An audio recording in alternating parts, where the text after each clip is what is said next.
जोहार झारखंड में ही coaching centre में आपसे विद्यार्थियों का बहुत बहुत हार्दिक स्वागत करता हूं। और आज हम लोग झारखंड का भूगोल के अंतर्गत झारखंड की नदियों का अध्ययन करेंगे।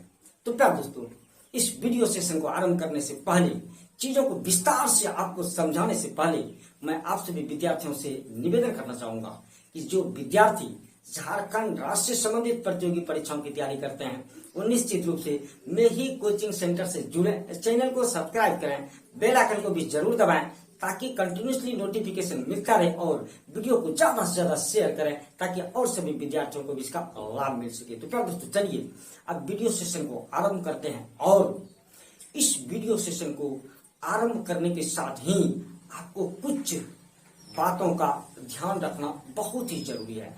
कुछ बातें जानना आपके लिए बहुत जरूरी है। वो क्या है प्यारे दोस्तों? देखिए, झारखंड की सभी नदियां झारखंड की बरसाती नदियां हैं। मतलब बरसात के दिनों में तो पानी लबालब भर जाती है, लेकिन जैसे ही बरसात का मौसम खत्म होता है और गर्मी का मौसम आ जाता है तो सभी नदियां सूख जाती है। सिर्फ एक नदियां ऐसी है जिसमें कि सालों भर पानी रहता है, वो है सोन नदी। तो प्यारे दोस्तों, एक बात और आप जान लीजिए कि सोन नदी झारखंड की नदी है ही नहीं।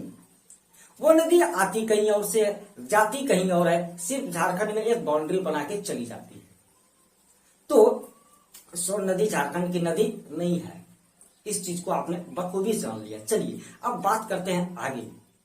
तो प्यारे दोस्तों, झारखंड में सिर्फ और सिर्फ पठारी है, पहाड़ी है, मैदानी भाग तो थोड़ा सा है, ये तो आपको मालूम ही है। तो झारखंड में पठारी भागों से नदियों के निकलने के कारण, जब पठारी भाग से नदियां निकलती हैं तो नाव कैसे चलेंगी? तो जब नाव नहीं चलेंगी तो एक जबरदस्त वाला जीके है प्यारे दोस्तों कि झारखंड की सभी नदियां, कोई सी ऐसी नदी नहीं है जिसमें नाव चलती है। सिर्फ एक नदी है प्यारे दोस्तों, वो है मोर नदी, जिसे मयूराक्षी नदी भी कहते हैं। इस मोर नदी में नाव चलती है, लेकिन कब? बरसात के दिनों। मैंने आपको पहले कहा था कि सिर्फ बरसात के दिनों में ही पानी रहती है, तो मोर नदी में भी सिर्फ बरसात के ही दिनों में नावें चला करती है। ये भी जबरदस्त वाला जीके था।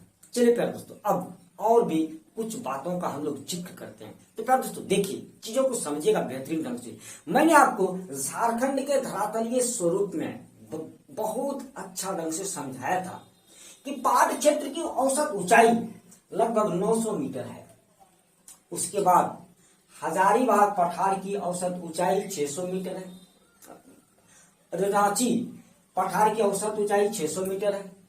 उसके बाद ऊपरी हजारीबाग पठार की औसत ऊंचाई 600 मीटर है। रांची पठार और ऊपरी हजारीबाग पठार दोनों की औसत ऊंचाई बराबर ही है, 600 मीटर। उसके बाद निचला हजारीबाग पठार का नंबर आता है जिसकी औसत ऊंचाई 450 मीटर है। और जो जगह बच गया नदी बेसिन हो या मैदानी भाग हो या राजमहल की पहाड़ी क्षेत्र हो, इन सभी की औसत ऊंचाई 200 से 250 मीटर है। तो देखिए, एक टेक्निकल बात को समझिएगा प्यारे दोस्तों। जब पहाड़ी क्षेत्र की औसत ऊंचाई बहुत ज्यादा है तो यहां से जो नदियां निकलेगी वो तो यहाँ पे रुक नहीं सकती, वो नीचे वाली जगह में चली जाएगी। उसके बाद रांची पठार का और ऊपरी हजारीबाग पठार का भी वही हाल है। यहां तक कि निचला हजारीबाग पठार का भी वही हाल है और मैदानी भाग का भी लगभग वही हाल है। तो झारखंड में जितनी भी नदियां निकलेंगी, जितनी भी नदियों का उद्गम झारखंड में होगा, वो कोई भी झारखंड में नहीं टिकेगा, वो बिखर जाएंगे। तो देखिए प्यारे दोस्तों, दिशा के अनुसार से, बहाव के दिशा के अनुसार से, तो प्रवाह के दिशा के अनुसार से झारखंड की नदियों को दो भागों में बांटा गया है। चीजों को बहुत ही बेहतरीन ढंग से समझिएगा प्यारे दोस्तों। दो भागों में बांटा गया है। एक है उत्तरवर्ती नदियां, जो कि पाट क्षेत्र से निकलेंगी, या रांची के एक पठार से निकलेंगी, या हजारीबाग के एक पठार से निकलेंगी और वह उत्तर की तरफ चली जाएगी, और या तो गंगा नदी में जाके मिल जाएंगी, या तो गंगा नदी में जाने वाली किसी और नदी में जाकर मिल जाएंगे, और फाइनली वो गंगा नदी में ही जाएंगी। तो पहला तो हो गया उत्तरवर्ती नदियां। दूसरा कैटेगरी क्या है प्यारे दोस्तों? पूरबवर्ती नदियां और दक्षिणवर्ती नदियां। तो पूरबवर्ती नदियां और दक्षिणवर्ती नदियां वह या तो बंगाल की खाड़ी तरफ जाएगी, बंगाल की खाड़ी तरफ जाएंगी, या तो गंगा नदी में ही मिलेंगी। गंगा नदी इस तरीके से आएगी, वह तो गंगा नदी में ही मिलेंगी। और दक्षिणवर्ती नदियां भी वह नीचे की तरफ चली जाएंगी। तो आपने चीजों को समझ लिया, लेकिन आज हम लोग सिर्फ उत्तरवर्ती नदियों के बारे में पढ़ेंगे, सिर्फ उत्तरवर्ती नदियों के बारे में। और फिर अगला वीडियो सेशन में हम लोग पूरबवर्ती नदियां और दक्षिणवर्ती नदियों के बारे में अध्ययन करेंगे। तो प्यारे दोस्तों देखिए, और एक बात, ये पूरा वीडियो सेशन में जो बातें कही जा रही है ना, वो आपको डिस्क्रिप्शन में मिल जाएगा, और वहां से आप लोग नोट्स को उतार सकते हैं। अच्छे वाले कॉपी में नोट्स को वहां से लिख सकते हैं। तो इसके लिए मैं यहाँ पे ज्यादा नहीं लिखूंगा। चलिए प्यारे दोस्तों, अब देखते हैं चीजों को और भी आगे समझते हैं। तो मैंने बोला कि झारखंड की नदियों को दो भागों में विभाजित किया गया है, बहने की दिशा के अनुसार से, तो प्रवाह की दिशा के अनुसार से। उत्तरवर्ती नदियां और पूरबवर्ती नदियां, दक्षिणवर्ती नदियां। तो आज हम लोग उत्तरवर्ती नदियों के बारे में जिक्र करेंगे, और उत्तरवर्ती नदियों में मुख्य रूप से 8 नदियों के बारे में जिक्र करेंगे। पहला है प्यारे दोस्तों सोन नदी, दूसरा उत्तरी कोयल नदी, तीसरा औरंगा नदी, चौथा अमानत नदी, पांचवा पुनपुन नदी, छठा फल्गु नदी, सातवां सकरी नदी और आठवां पंचानन नदी। ये 8 नदियों के बारे में आज हम लोग चर्चा करेंगे, और बहुत ही बेहतरीन ढंग से चर्चा करेंगे।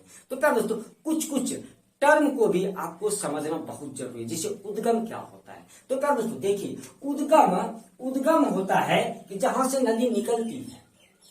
मुहाना होता है जहां पर नदी जाके मिल जाती है। स्टार्टिंग पॉइंट को उद्गम और एंडिंग पॉइंट को मुहाना कहते हैं। अपवाद क्षेत्र होता है कि जहां जहां से नदियां गुजरती हैं, और सहायक नदियां कि उस नदियों में कौन कौन सी नदियां आकर मिलती हैं। तो इन सभी टर्म को हम लोग आगे भी समझेंगे, और अच्छा तरीके से आप लोग समझ जाइएगा। चलिए प्यारे दोस्तों, पहला हम लोग स्टार्ट करते हैं सोन नदी से। पहला हम लोग स्टार्ट करते हैं प्यारे दोस्तों सोन नदी से।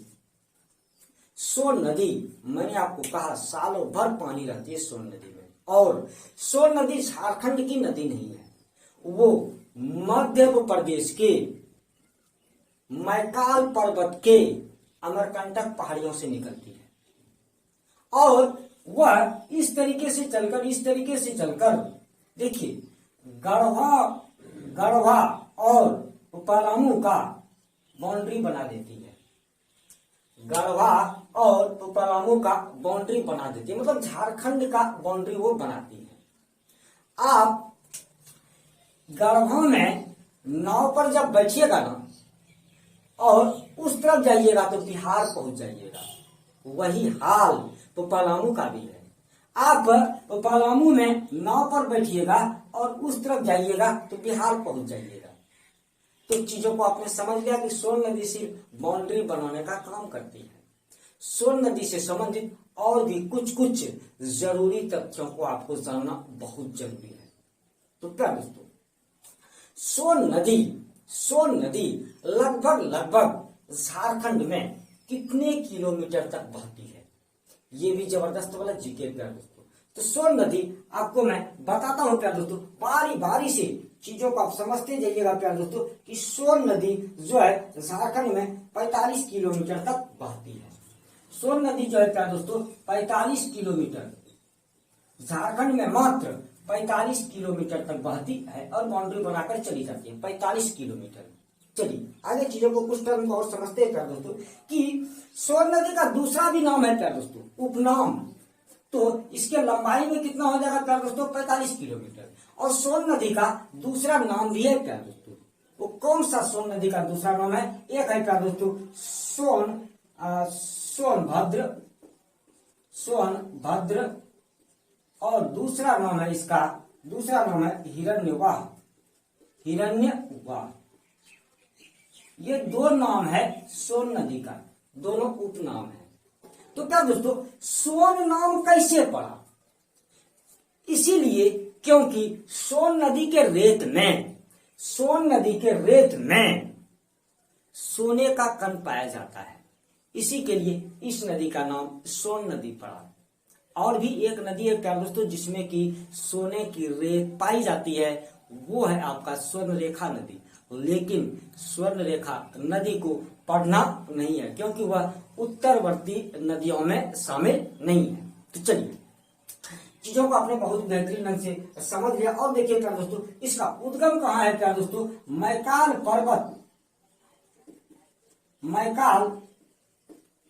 पर्वत का अमरकंटक की पहाड़ी,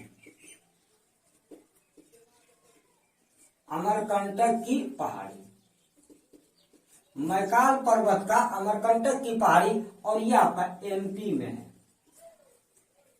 चलिए और चीजों को समझते हैं क्या दोस्तों, इसका मुहाना कहाँ है? मुहाना का मतलब कहाँ पे जाके मिल जाती है? तो ये गंगा नदी में जाके मिल जाती है क्या दोस्तों। और कहाँ पर क्या दोस्तों? पटना के निकट गंगा नदी में जाकर सोन नदी जाकर मिल जाती है। देखिए, पटना के निकट यह जाकर मिल गई गंगा नदी में। तो आपने ये दोनों चीजों को देख लिया। और क्या दोस्तों, देखिए अपवाद क्षेत्र इसका कहाँ है? तो अपवाद क्षेत्र ये दो जिला होकर जाती है। तो पहला हो गया आपका गढ़वा और दूसरा हो गया क्या दोस्तों, तो पलामू। तो इसका अपवाद क्षेत्र हो गया गढ़वा और पलामू। और क्या दोस्तों, अगला पॉइंट जो है सहायक नदियां, इसकी एक ही सहायक नदी है उत्तरी कोयल, जो इसको हेल्प करती है। देखिए क्या दोस्तों, उत्तरी कोयल यही नदी है, यहां से निकली और ये जाकर सोन नदी में मिल जाती है। तो उत्तरी कोयल सोन नदी में कहां पर मिलती है क्या दोस्तों?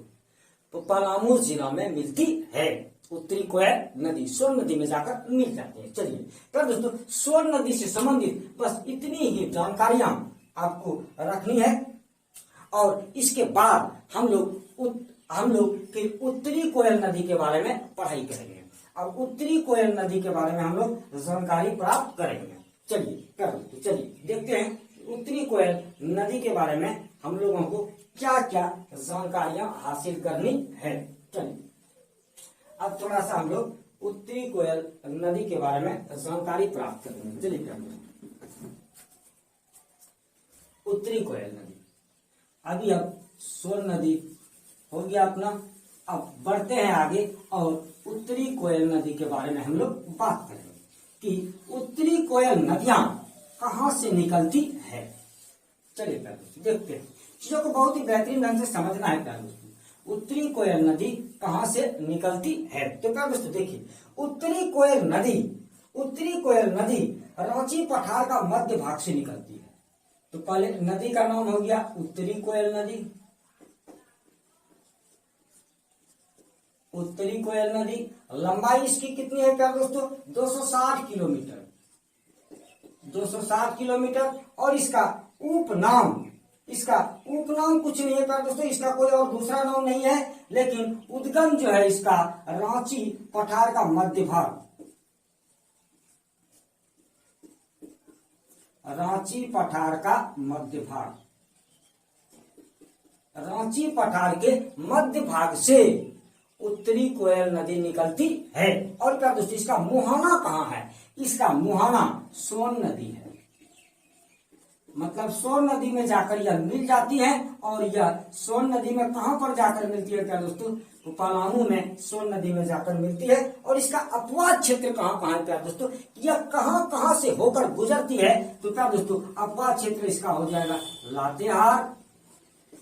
लातेहार, फिर उसके बाद गढ़वा और फिर फाइनली पलामू। चलिए और इसकी सहायक नदियां कौन कौन सी है प्यारे दोस्तों? औरंगा और अमानत।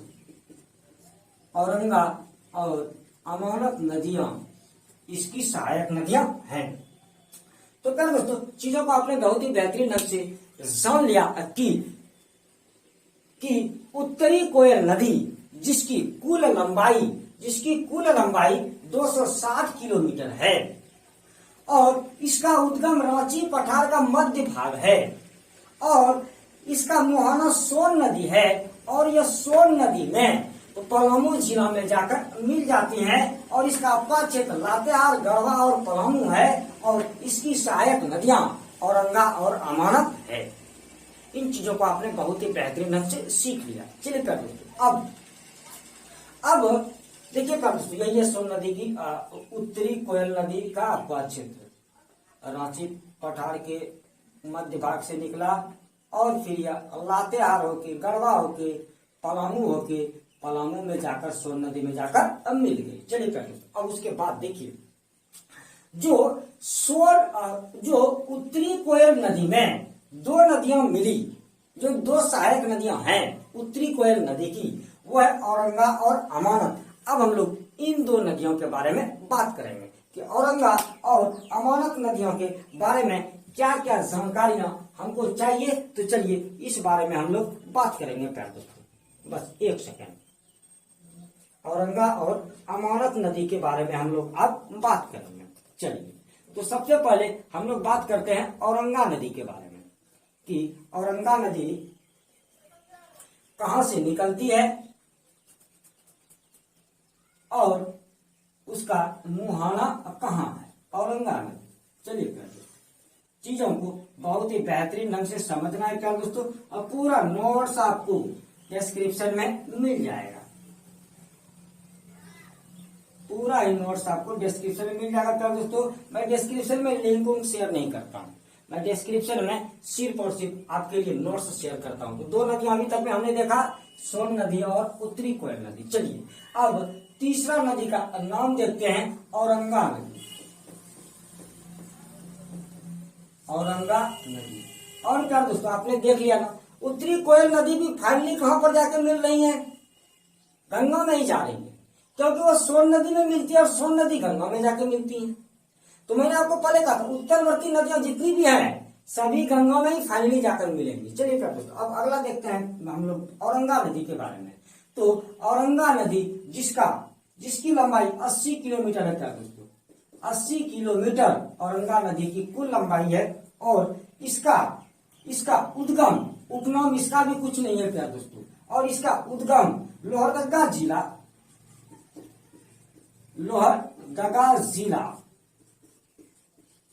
का किस्को प्रखंड का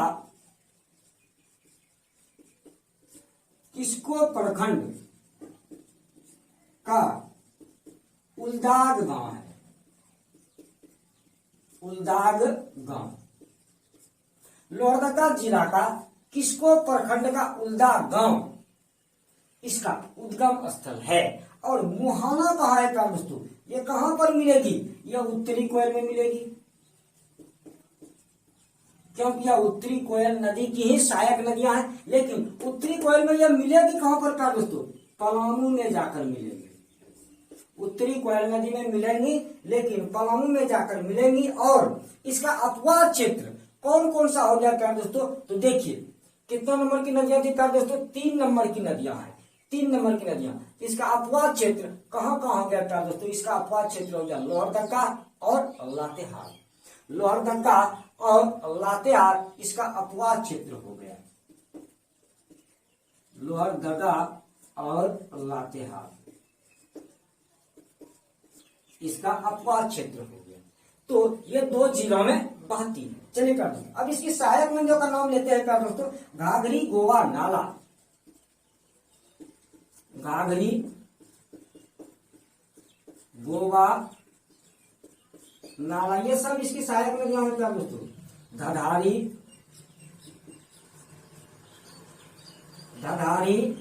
सुकरी,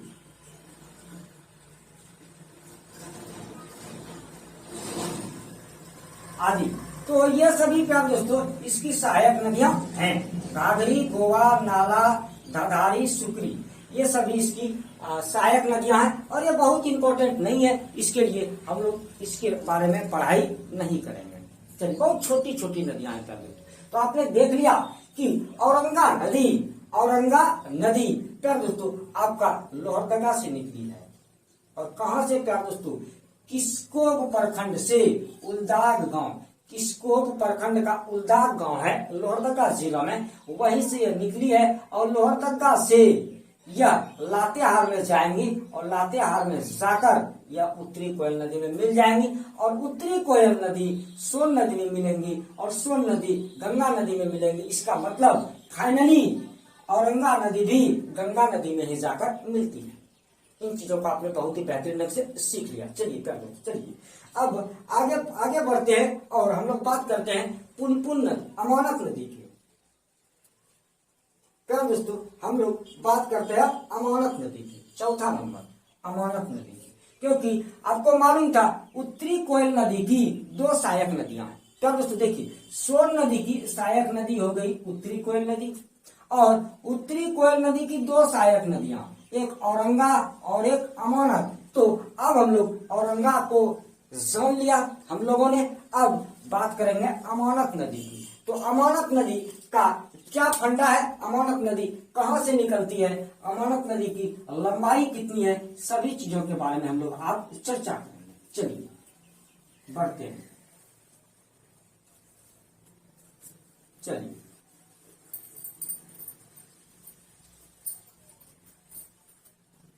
अब बात करते हैं हम लोग अमानक नदी की। तो नदी का नाम हो गया अमानक नदी, अमानक नदी। और अमानक नदी की लंबाई है क्या दोस्तों 102 किलोमीटर और लंबाई भी आपको याद रखनी है 102 किलोमीटर। और इसका उद्गम जो है क्या दोस्तों वो चतरा जिला में है, चतरा जिला में, और इसका भी कोई उपनाम नहीं है क्या दोस्तों। चलिए, और इसका मुहाना है उत्तरी कोयल नदी,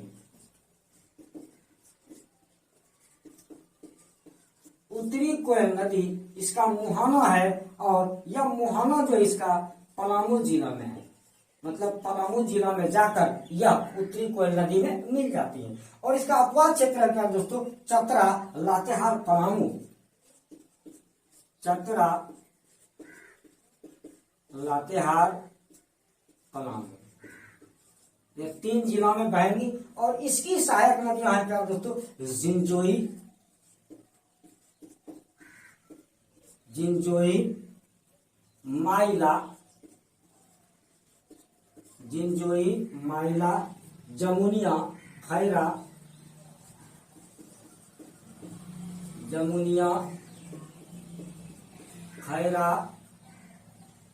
चाको, चाको, सलाही, पाटन।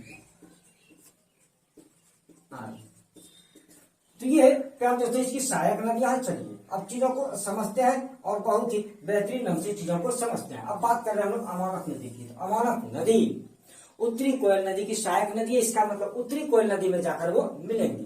तो सबसे पहले देखिए इसकी लंबाई 102 किलोमीटर है और इसका उपनाम कोई नहीं है और इसका उद्गम स्थल चतरा जिला में है। तो यह चतरा जिला से निकलती है, देखिए चतरा जिला से, और चतरा जिला से यह निकलती है और उत्तरी कोयल में जाकर मिलेंगी। तो इसका अपवाद क्षेत्र कहाँ कहाँ हो जाता है दोस्तों देखिए, चतरा जिला से यह लातेहार जिला में आएंगे और लातेहार जिला से यह पलामू जिला में आएंगी और फिर पलामू जिला से यह उत्तरी कोयल नदी में मिल जाती है और फिर सोन नदी और फिर गंगा नदी। तो फाइनली अमानक नदी भी गंगा नदी में जाकर मिल जाती है। चीजों को आपने बहुत ही बेहतरीन ढंग से समझ लिया। और सहायक नदियों का भी नाम आपको याद रखना है क्या दोस्तों जिंजोई, माइला, जमुनिया, खैरा, चाको, सलाही, पाटन, ये इसकी सहायक नदियां हैं और ये बहुत छोटी छोटी नदियां हैं क्या दोस्तों। इसके लिए ये भी बहुत इंपॉर्टेंट इसका नहीं है, इसके लिए इसका भी अध्ययन हम लोग अभी नहीं करेंगे। चलिए, और बहुत अगर ये लगेगा ये अध्ययन करना जरूरी है तो बाद में फिर इसके बारे में चर्चा करेंगे। चलिए दोस्तों अब हम लोग बात करते हैं पुनपुन नदी की। 5वीं नंबर की नदी हमने यहाँ पर नाम दिया है पुनपुन नदी। तो प्यारे दोस्तों देखिए, पुनपुन नदी के बारे में अब हम लोग बात करेंगे। तो चलिए अब पुनपुन नदी के बारे में समझते हैं कि पुनपुन नदी कहाँ से निकलती है और फिर कहाँ पर वो चली जाएंगी, कहाँ पर जाकर वह मिल जाएंगी। चलिए पुनपुन नदी, अब बात करेंगे पुनपुन नदी। नदी का नाम पुनपुन नदी, पुनपुन नदी। चलिए इसकी कुल लंबाई है प्यारे दोस्तों 200 किलोमीटर और इसका उपनाम है प्यारे दोस्तों कीकट नदी और बमाघदी। कीकट, इसको कीकट नदी भी बोलते हैं और इसको बमाघदी भी बोलते हैं, बमाघदी, और इसको बमाघदी नदी भी बोलते हैं। और इसका उद्गम है प्यारे दोस्तों उत्तरी पलामू में पीपरा प्रखंड, उत्तरी पलामू में पीपरा प्रखंड, पीपरा प्रखंड। और इसका मुहाना, और क्या दोस्तों ये ऊपरी पलामू में पीपरा प्रखंड जो है यह आपका ऊपरी निचला हजारीबाग पठार है दोस्तों, निचला हजारीबाग पठार है और यह निचला हजारीबाग पठार। चलिए इसका मुहाना जो है प्यारे दोस्तों वह, इसका मुहाना जो है प्यारे दोस्तों यह पुनपुन नदी का मुहाना, पुनपुन नदी का मुहाना आपका गंगा नदी, पुनपुन नदी का मुहाना गंगा नदी है प्यारे दोस्तों। और इसका अपवा क्षेत्र पलामू, पलामू देखिए प्यारे दोस्तों बात चल रही थी अपना 5वां नंबर नदी पे। तो देखिए यह लातेहार से निकलेगी सबसे पहले 5वीं नंबर नदी, पलामू के पिपरा से निकल रही है प्यारे दोस्तों पुनपुन नदी, नहीं लातेहार से नहीं, यह पलामू के पिपरा से निकल रही है, यह पलामू से निकलेगी। तो उद्गम हो गया पलामू से निकल रही है और पलामू से यह चली जाएगी चतरा, और फिर चतरा से यह फिर बिहार में बहेंगी। तो बिहार में कहां कहां पर प्यारे दोस्तों औरंगाबाद, औरंगाबाद से यह चली जाएंगी गया, और गया से चली जाएंगी पटना, और पटना में जाकर गंगा में मिल जाएंगे। चलिए और इसकी सहायक नदियां हैं प्यारे दोस्तों दरधा और मोरहर, दरधा और मोरहर, और ये दोनों नदियां बिहार में मिलती हैं, बिहार में मिलती है। चलिए प्यारे दोस्तों तो इन चीजों को आपने देख लिया, देखिए और चीजों को कुछ समझिएगा पुनपुन नदी से संबंधित। तो प्यारे दोस्तों सबसे पहली बात जो आपको समझना बहुत जरूरी है कि सोन नदी के समानांतर ही पुनपुन नदी बहती है। ये भी कभी कभी पूछा जाता है प्यारे दोस्तों कि सोन नदी के समानांतर कौन सी नदी बहती है, तो आपको उसका उत्तर पुनपुन नदी देना है। सोन नदी के समानांतर पुनपुन नदी बहती है। चलिए अब देखिए प्यारे दोस्तों चीजों को समझिएगा, जब समानांतर बहती है तो इसका कुल लंबाई 200 मीटर है, किलोमीटर 200 किलोमीटर, और इसका दूसरा नाम है कीकट नदी और बमाघदी नदी, और इसका उद्गम उत्तरी पलामू में पीपरा प्रखंड है जो कि निचला हजारीबाग पठार का भाग है, और मुहाना गंगा नदी है। और गंगा नदी में कहां पर मिलती है, तो पटना में जाकर मिलती है, पटना के पास मिलती है। और अपवा क्षेत्र पलामू चतरा, मतलब पलामू और चतरा ही खास करके आपको याद रखना है, और फिर बिहार लिख देना है आपको। लेकिन बिहार का कौन कौन सा जिला, औरंगाबाद, गया और पटना। और इसकी सहायक नदियां हैं दरधा और मोरहर, ये बिहार की नदियां हैं। मतलब बिहार में जाकर इसमें 2 नदी जाकर मिलती है, कौन कौन सी कर दोस्तों, दरधा और मोरहर। तो दरधा और मोरहर तो ऐसो भी बिहार की नदियां हो गई, तो इसको अपने को पढ़ना नहीं है। और चलिए तब और भी इससे संबंधित एक तथ्य है प्यारे दोस्तों कि हिंदू धर्म के लोग पुनपुन नदी को पवित्र नदी मानते हैं। ये भी बहुत जबरदस्त जीके प्यारे दोस्तों, हिंदू धर्म के लोग पुनपुन नदी को पवित्र नदी मानते हैं, और पूजा भी करते हैं पुनपुन नदी की। पुनपुन नदी की पूजा भी हिंदू धर्म के लोग करते हैं। तो ये दोनों पॉइंट आपको जानना बहुत जरूरी है। चलिए अब बढ़ते हैं आगे और फल्गु नदी की बात करते हैं। अब आगे अपना फल्गु नदी, छठा नंबर का नदी फल्गु नदी।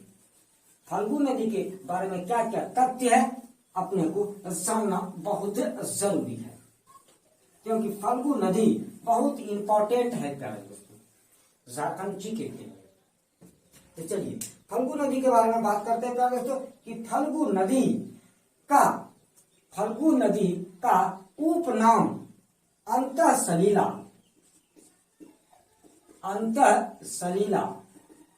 और दूसरा लीलाजन है।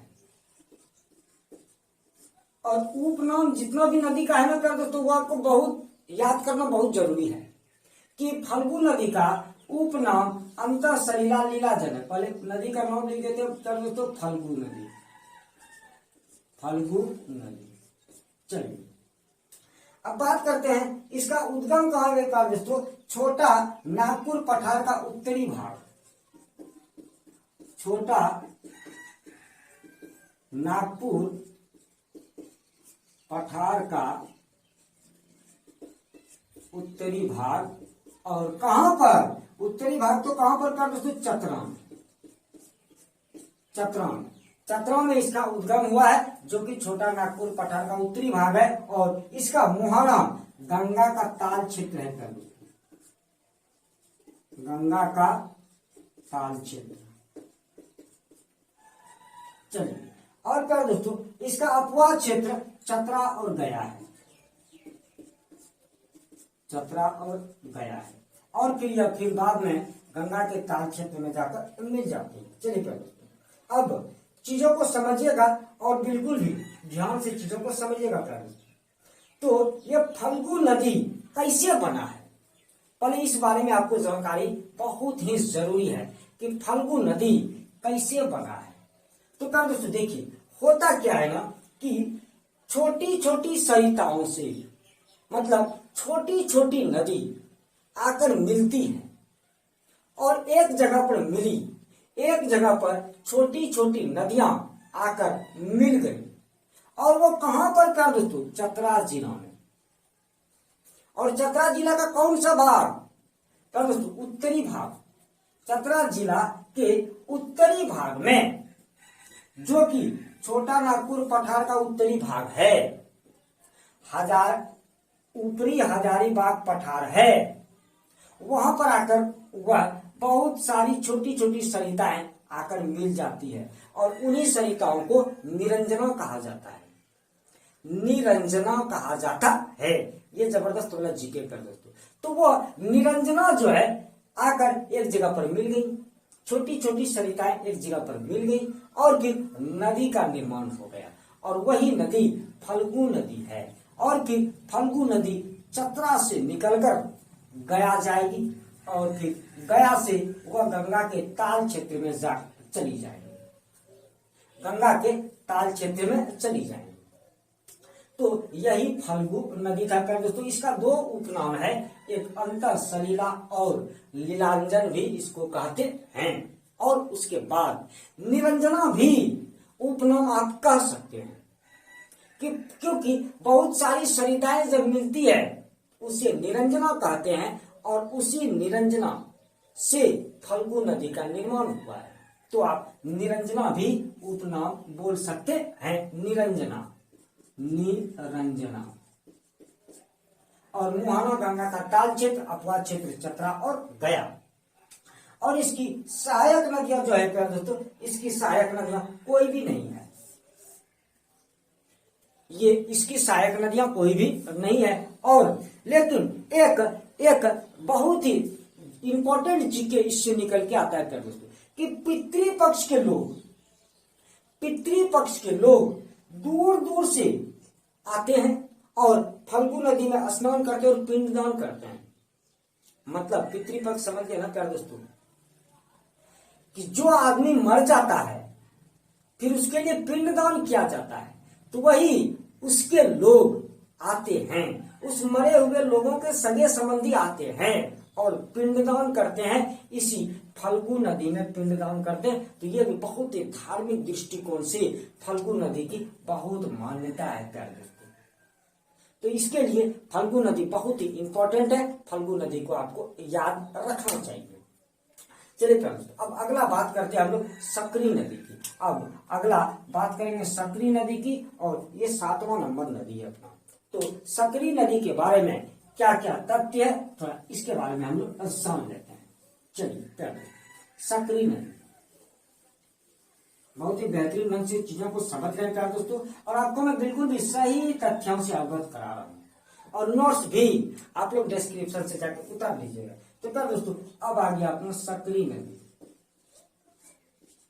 सकरी नदी, और सकरी नदी का दूसरा नाम है प्यारे दोस्तों सुमागधी। सुमागधी, सकरी नदी का दूसरा नाम है सुमागधी, और यह नाम रामायण में भी मिलता है। रामायण में भी सुमागधी का जिक्र है, जिसे सकरी नदी के नाम से हम लोग अभी जान रहे हैं। चलिए प्यारे दोस्तों, अब आप आगे बात करते हैं कि इसका उद्गम कहाँ है प्यारे दोस्तों। तो इसका उद्गम कोडरमा में है। इसका उद्गम कोडरमा में है, और उपनाम प्यारे दोस्तों, ये लंबाई में मैंने लिख दिया, लंबाई वाले कॉलम में उपनाम है सुमागधी नदी। तो इसका उद्गम प्यारे दोस्तों कोडरमा में है, और उत्तरी छोटा नागपुर का पठार है। कोडरमा क्या है प्यारे दोस्तों, उत्तरी छोटा नागपुर पठार है।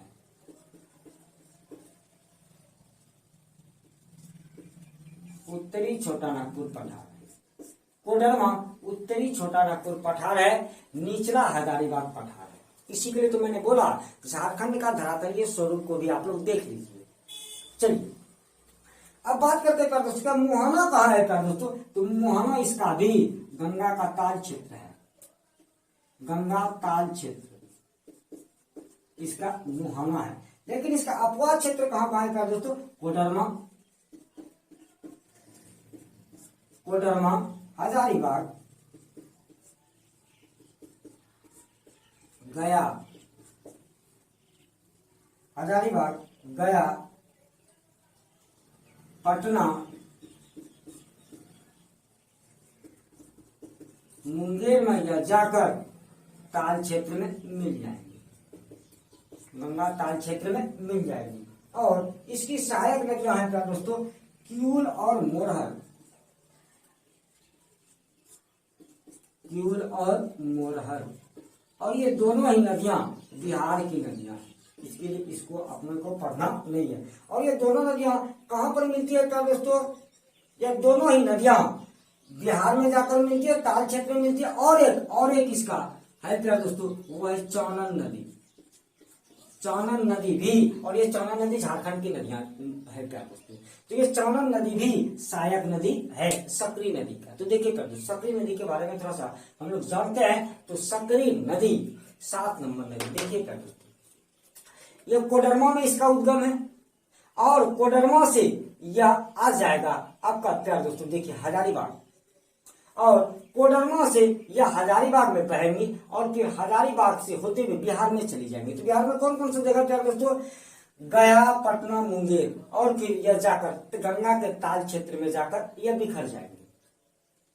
गंगा के ताल क्षेत्र में जाकर यह बिखर। तो पहले देखिए प्यार दोस्तों, ताल क्षेत्र होता क्या है, जिसे लोग दीरा बोलते हैं ना, दीरा देहाती भाषा में, वो जो गंगा का दीरा जो होता है ना प्यार दोस्तों, उसी को ताल क्षेत्र बोलते हैं। तो यह ताल क्षेत्र में जाकर बिखर जाएगी। चलिए प्यार दोस्तों, तो इन चीजों को समझ लिया। कोडरमा उत्तरी छोटा नागपुर पठार ही है, निचला हजारीबाग पठार है। चलिए प्यार, अब आगे बढ़ते हैं प्यार दोस्तों, और फिर हम लोग बात करते हैं कि इसकी सहायक नदियां क्यूल और मोरहर है, जो कि बिहार में है, और चौनन नदियां झारखंड की नदियां हैं। चलिए प्यार, अब अगला बात करते हैं हम लोग, सकरी नदी हो गया, और अगला बात करते हैं हम लोग पंचानन नदी की। ये भी बहुत ही इंपॉर्टेंट है प्यार दोस्तों, पंचानन नदी, और ये अपना 8वां नंबर नदी है इस सीरीज में, और बहुत इंपॉर्टेंट है चानन नदी।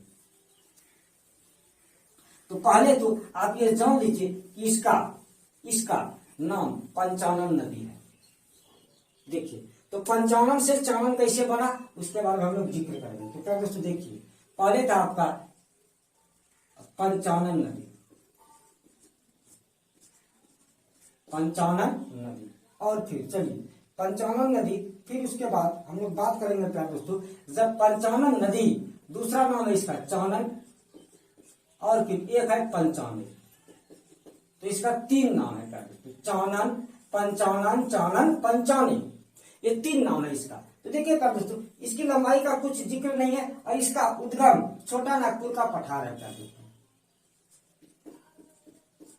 छोटा नागपुर पठार इसका उद्गम है। और उद्गम के बारे में इंटरेस्टिंग चीज है प्यारे दोस्तों, उसके भी हम लोग जानेंगे। चलिए, लेकिन इसका मुहाना जो है प्यारे दोस्तों, वो सकरी नदी बिहार है।